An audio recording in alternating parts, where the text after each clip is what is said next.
Ini ASI aku kental banget, kayak puding sih ini namanya.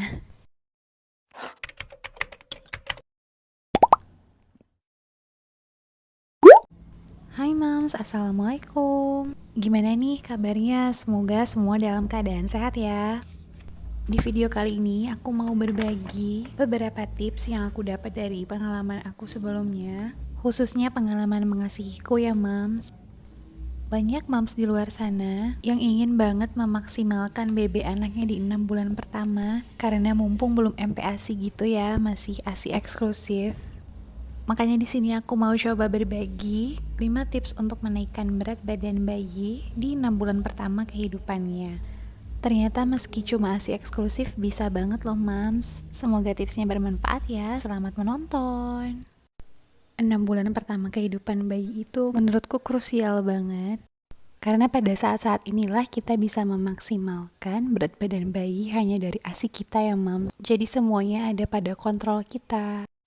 Dan biasanya kalau anak udah mulai MPASI itu ada aja dramanya ya. Drama tumbuh gigi lah, drama GTM lah, dan hampir semua dramanya itu susah untuk kita kontrol ya mams. Jadi di 6 bulan pertama ini merupakan kesempatan emas untuk memaksimalkan berat badan bayi. Di awal video tadi ada cuplikan grafik anakku dan di sana kelihatan kalau BB anakku tuh pernah seret dari bulan 4 ke bulan 6. Sempat naik super baik di bulan ke-1 sampai bulan ke-3. Tapi kemudian aku melakukan kesalahan-kesalahan yang akibatnya BB anakku jadi sulit naik di bulan-bulan selanjutnya. Sedih banget rasanya kalau ingat dulu di bulan ke-5, saking seretnya anakku sampai harus mulai MPASI kurang dari 6 bulan. Jadi anakku itu mulai MPASI di usia 5 bulan 2 minggu ya mams. Tapi alhamdulillahnya setelah kejadian itu, pas anakku mulai MPASI, langsung aku intervensi. Biar BB-nya gak seret terus, karena kalau seret terus bisa jadi stunting dan kurang gizi ya mams. Makanya nanti insya Allah tips yang aku share ini berdasarkan pengalaman aku yang buruk itu ya. Biar mams gak ngalamin kesalahan yang sama kayak aku dan memaksimalkan gizi anak di 6 bulan pertama.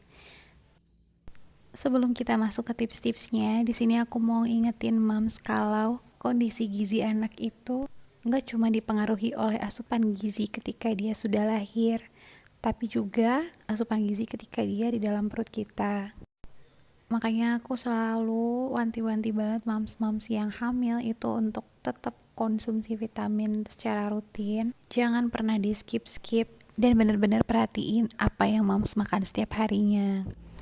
Kalau pas trimester awal mungkin memang masih ada mual muntah ya, tapi nggak apa-apa. Setelah mual muntahnya mereda, langsung bisa makan makanan yang bergizi.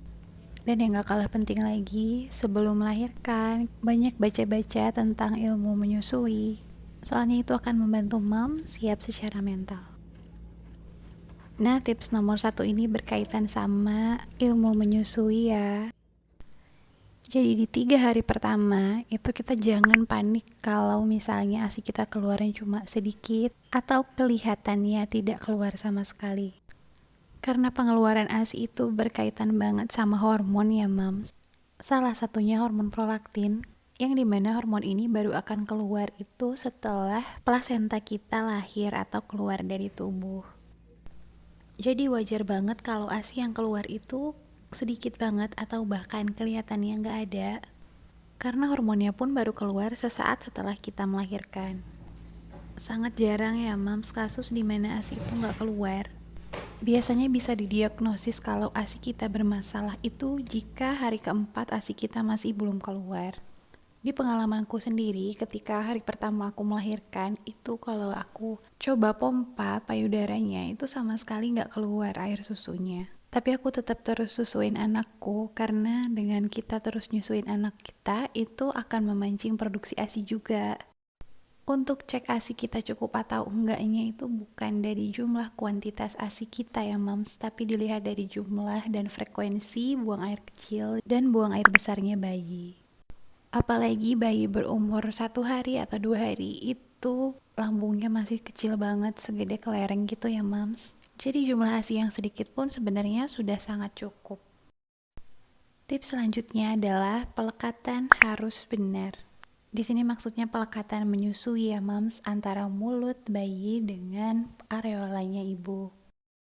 Untuk contoh pelekatan yang benar, mams bisa cari di video di YouTube banyak banget ya mams, atau bisa juga konsul ke konselor laktasi. Biasanya kalau di rumah sakit ada ya mams.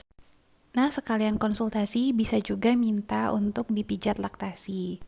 Pijat laktasi ini menurut pengalaman aku sangat berguna untuk membantu meningkatkan produksi ASI ya mams. Kalau moms berada di daerah yang nggak ada konselor laktasinya, bisa dicari video tentang pijat laktasi di YouTube juga ya, Mam. Tapi setauku juga ada beberapa bidan yang emang bisa pijat laktasi. Jadi, Mams kalau lahiran di bidan, mungkin bisa tanyain ke bidannya ya, apakah bisa pijat laktasi atau enggak. Nah, tips selanjutnya ini yang merupakan kesalahan aku yang mengakibatkan berat badan anak aku itu seret di beberapa bulan. Jadi asupan gizi kita selama menyusui itu harus yang baik, Mam. Harus benar-benar berkualitas. Kalau bisa daging sayur itu jangan skip. Dan ini yang paling penting itu menurutku adalah ASI booster. ASI booster ini benar-benar ngebantu untuk memenuhi asupan gizi yang mungkin gak ada di makanan kita. Jujur aku bukan tipe yang rutin mengkonsumsi ASI booster, terutama di awal-awal kelahiran anakku, dan aku sangat nyesel ngelakuin itu. Jadi aku baru konsumsi Mom Uung ini ketika anakku udah mulai MPASI. Sejujurnya itu telat banget, tapi daripada enggak sama sekali. Dan alhamdulillahnya ini nolong banget, terutama ketika anak aku GTM ya Mam. Jadi tiap anak aku GTM, berat badannya itu nggak langsung anjlok turun banget gitu. Biasanya kalau anak aku GTM-nya parah banget, itu minimal berat badannya stagnan. Mom Uung ini sendiri udah BPOM dan halal ya Mams. Kandungannya juga nggak neko-neko, dia itu dari ekstrak daun kelor dan ikan gabus. Ikan gabus sendiri udah terkenal ya, itu di kalangan ibu-ibu untuk bantu nyembuhin luka pasca melahirkan. Jadi ini dikonsumsi habis melahirkan itu bakalan bagus banget. Dalam satu hari konsumsinya 4 tablet dalam 2 kali minum ya mam, jadi sekali minumnya itu 2 tablet. Untuk moms yang sibuk dan suka kepraktisan ini cocok banget karena dia tinggal lep gitu ya mam, nggak makan waktu sama sekali. Botolnya juga kecil ramping gitu, mudah dibawa kemana-mana ya. Jadi tiap bepergian atau mau mudik ke rumah orang tua gitu, aku biasanya bawa 1 botol. Oh iya, karena tadi aku sempat nyinggung ilmu seputar menyusui, jadi ingat kalau Mom Uung ini menyediakan konsultasi free 24 jam ya mam. Bahkan kemarin sempet dapat muri juga katanya karena menyediakan konsultasi free terbanyak se-Indonesia. Kalau di aku, Mom Uung ini lebih ngefek di peningkatan kualitas ya mam. Untuk jumlah asinya sendiri ini bisa dilihat dari hasil pumpingan aku di hari ketiga, hari kelima, dan ketujuh. Itu nggak terlalu kelihatan bedanya ya, tapi ini bisa dilihat di layar kalau kualitasnya bener-bener kayak yang diiklanin Mom Uung ya mam. Ini asi aku kental banget, kayak puding sih ini namanya. Pas aku keluarin dari kulkas tuh jujur bener-bener aku kaget mam, kok bisa ya sekental ini. Setelah lihat ini insya Allah aku beneran berani rekomendasiin Mom Uung ini untuk moms yang mau ningkatin kualitas asinya ya. Oke, selanjutnya kita lanjut ke tips nomor 4.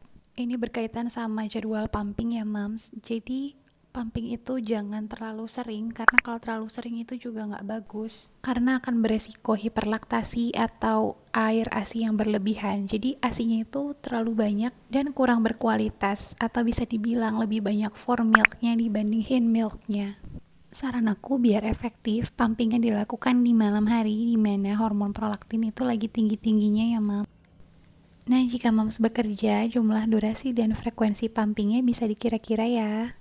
Sisanya kalau nggak pumping, susui bayi secara langsung sesering mungkin. Karena menyusui secara langsung itu juga bisa meningkatkan produksi ASI, terutama dalam meningkatkan hormon oksitosin. Hormon ini selain dapat meningkatkan produksi ASI juga bisa membuat ibu lebih rileks, dan ini biasanya berguna untuk menurunkan depresi pasca melahirkan ya mam. Nah alhamdulillah, jadi itu adalah 5 tips dari aku yang insya Allah bisa bermanfaat untuk moms. Meski perjalanannya gak mudah dan banyak banget tantangannya, tapi jangan pernah menyerah ya moms untuk menyusui si kecil. niatkan untuk memberi yang terbaik untuk anak kita dan juga menjalankan perintah Allah. Semangat selalu dan tetap keras kepala menyusui ya Mams. Assalamualaikum. Oke, sekian dulu video kali ini. Jangan lupa like, comment, subscribe, dan share sebanyak-banyaknya ya. Makasih.